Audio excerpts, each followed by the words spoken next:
Hello बच्चों, let's read the question. A small planet is revolving around a very massive star in a circular orbit of radius capital R. Okay, एक कौन है बेटा?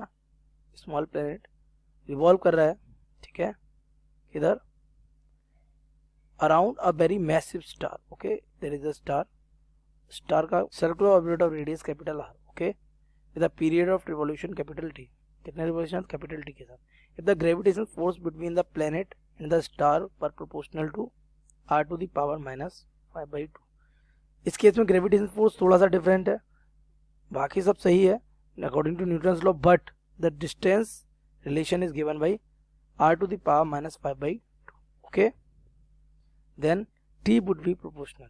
Okay, तो time period के बारे में पूछा आपसे कि ये किसके प्रोपोर्शनल होगा. So let's solve this question. First of all let's see the key concept of this question. Key concept of this question is बेटा कि हमारा जो ग्रेविटेशनल फोर्स होगा वो इस केस में हमारा रहेगा r to the power will be of plus 5/2.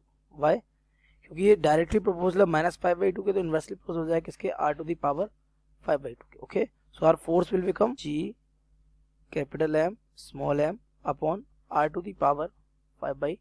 This is our gravitational force in this case. Okay, and यही जो फोर्स है बेटा मेरा, यही फोर्स हमारा जो रिक्वायर्ड सेंट्रीफ्यूगल फोर्स होगा कितना?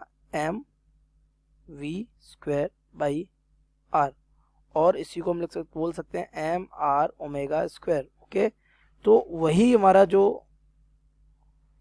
ग्रेविटेशनल फोर्स होगा वो इस रिक्वायर्ड सेंट्रीफ्यूगल फोर्स को फुलफिल करेगा. ठीक है, तो हम यहाँ पर अप्लाई करने वाले हैं यही कंडीशन. क्या? कि यार gravitational force is equal to centrifugal force. Okay, so the centrifugal force will become m r omega square is equal gravitational force will be capital G capital M small m by r to the power 5/2. ठीक है, तो यहाँ से हमारा small m will be cancel out, r उधर पहुंच जाएगा. Omega को हम लिख सकते हैं बेटा 2 बाई कैपिटल डी, बिकॉज आपको चाहिए क्या? रिलेशन टाइम पीरियड का. इट विल बी स्क्वायर डल m upon r to the power 5/2 into r. Okay, so इसकी पावर कितनी है? 1. सेम बेस पे पावर ऐड हो जाएगी, तो it will become 4 pi square upon T square is equal m upon r to the power 7 upon 2. Okay, so what was the question? Question is proportionality of only t. Okay, आपको क्या चाहिए?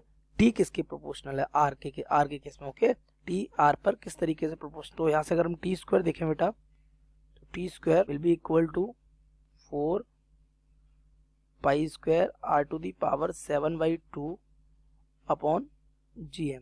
Okay, so t on taking roots it will become 4 pi square upon gm power 1/2 and also r to the power 7 upon 2 की power भी कितना? 1/2. This whole term is constant, so on leaving it t is directly proportional to r to the power 7/4. Okay, so let's match the option r to the power 7/4. So the option 4 is correct. I hope you have understood it well. Best of luck.